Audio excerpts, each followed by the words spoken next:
Setiap hari, jutaan anak Indonesia duduk di depan piring makan mereka.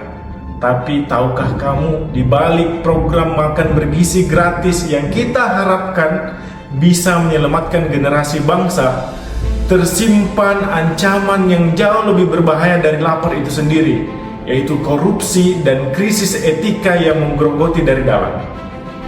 Hari ini kita akan buka bersama apa yang sebenarnya terjadi di balik piring anak bangsa kita. Kasus keracunan akibat makan bergizi gratis yang menimpa ratusan siswa di Wates Kulon Progo, Yogyakarta akhirnya terungkap. Berdasarkan hasil uji laboratorium terhadap sampel makanan dan siswa, keracunan tersebut diakibatkan makanan yang terkonsumsi. Kita semua tahu, Indonesia masih terus berjuang melawan krisis kesehatan anak. Data menunjukkan betapa berbahayanya ancaman kurang gizi, tingginya angka stunting, hingga masalah anemia dan gizi buruk. Program makan bergizi gratis atau MBG sebenarnya hadir sebagai solusi mulia. Bukan sekedar memperbaiki tingkat kesehatan anak-anak kita, tapi program ini juga dirancang untuk menggerakkan roda perekonomian lokal dan membuka lapangan kerja baru secara masif. Namun, realita di lapangan berkata lain. Tata kelola program ini terbukti bermasalah dan dipenuhi krisis etika. Kita melihat sendiri rentetan kasus mengerikan, mulai dari anak-anak yang mengalami keracunan, akun SPPG yang terkena suspend, hingga viralnya kelakuan tak etis seperti joget di saat krisis melanda. Pengadaan yang seharusnya mengedepankan kualitas justru syarat akan praktik korupsi. Dalam cuplikan video, Presiden bahkan menyoroti langsung tingginya persentase angka korban. Belum lagi imbasnya pada ekonomi makro. Dana transfer ke daerah terpaksa berkurang, yang berakibat langsung pada tersendatnya pembangunan daerah.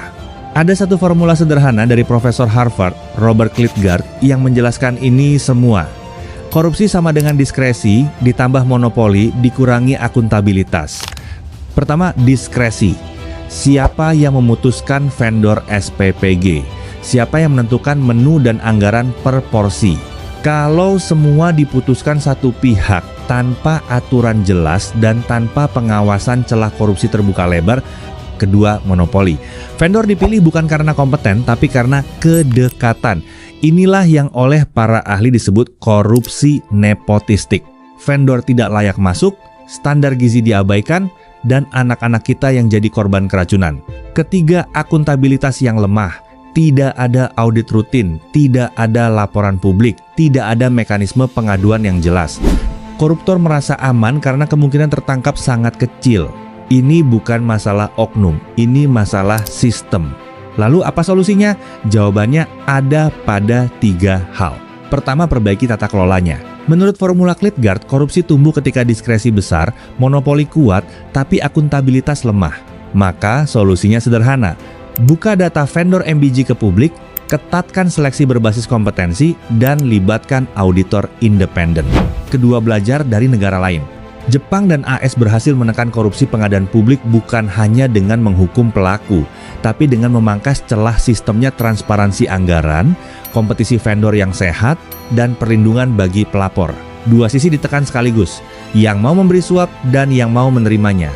Ketiga, peran kita semua. Orang tua bisa melaporkan jika makanan tidak layak. Masyarakat bisa mengawasi. Kita semua bisa menjadi whistleblower, orang yang mendahulukan kepentingan anak bangsa di atas segalanya. Jadi kita sudah lihat bersama, di balik piring anak bangsa ada perjuangan yang jauh lebih besar dari sekedar makan. Stunting, anemia, korupsi, krisis etika, ini bukan sekedar angka dan data. Ini tentang masa depan anak-anak Indonesia. Solusinya ada, tata kelola yang bersih, belajar dari negara lain, semua bisa kita lakukan. Tapi butuh keberanian kita bersama untuk menuntutnya. Karena piring yang bersih dimulai dari tangan yang jujur.